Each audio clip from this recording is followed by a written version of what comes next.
Yo la famille, c'est Dazen alias l'escroc du game. J'espère que vous avez la forme. Moi en tout cas, comme forme, j'ai plutôt carré. Vous avez compris hein. Bref, je trouvais cette blague drôle, donc je vous l'ai dit. Où l'on parlera de cet animé avec un protagoniste surpuissant, imbattable. Un peu comme Dazen dans One Piece. Oui, effectivement, ce personnage n'existe pas car il s'agit de moi et je suis dans ma vidéo. On commence avec Grakudai Kishi no Cavalry. Et là, bien entendu, vous allez me dire, mais quel est cet animé? Eh bien, c'est justement la raison pour laquelle je suis là, pour répondre à cette question. Mais quel est cet animé? Au sein de l'académie japonaise Agun, les élèves sont répertoriés et classés selon leur aptitude au combat, ainsi que leur niveau d'escrime. Kurogan Iki est un chevalier mage novice, ne jouissant d'aucun talent particulier. Bon, vous connaissez le bail, quand il n'y a pas de talent, il y a quand même quelque chose. Il est l'un des élèves les plus faibles de l'académie, bien qu'il soit issu d'une illustre famille. C'est le petit rejeton rejeté, l'accident. Personne ne veut de lui. Il est comme vous qui êtes en train de regarder cette vidéo. Bon, j'avoue, c'était gratuit. De base, Kurogan est vu comme un élève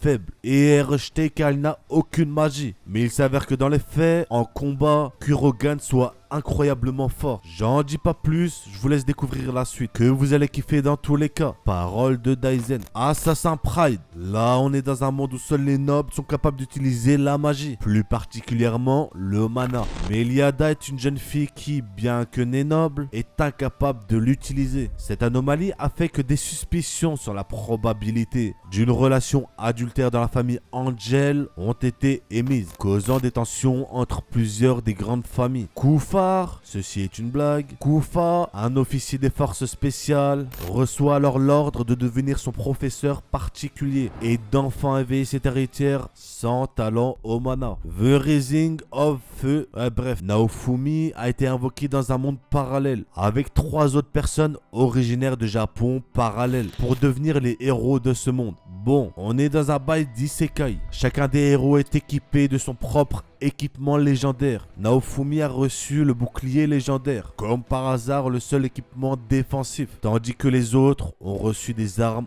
offensives. Vu que notre Nao manque de charisme et d'expérience, il s'est retrouvé avec un seul coéquipier, une belle jeune femme, alors que les autres en avaient plusieurs. Malheureusement, lors du 2e jour, Naofumi a été trahi, faussement accusé et dépouillé par cette coéquipière. Oui, vous allez bien avoir la haine contre elle. Chassée par tout le monde, du roi aux paysans, les pensées de Naofumi n'étaient plus remplies que de vengeance et de haine. Celui qui était censé être le plus nul a en fait le pouvoir le plus puissant. Ce que j'ai vraiment kiffé, c'est le personnage qui est vraiment ultra charismatique. Il envoie balader tout le monde. Mais je vous en dis pas plus les BG. Vous découvrirez tout ceci en regardant l'anime. Overlord. Bon, je vais vous résumer l'anime en une phrase, car je suis un escroc. Mon manga est téléporté dans un jeu dont il est joueur régulier et se retrouve du coup incroyablement cheaté. Oui, c'est tout. Kenja no Mago. Chine et non pas la Chine. Hahaha. Jeune japonais meurt et se réincarne dans un monde de magie. Il est recueilli par un sorcier réputé comme héros qui va lui enseigner toutes les connaissances sur le monde jusqu'à ses 15 ans. Il sera par la suite envoyé dans une académie.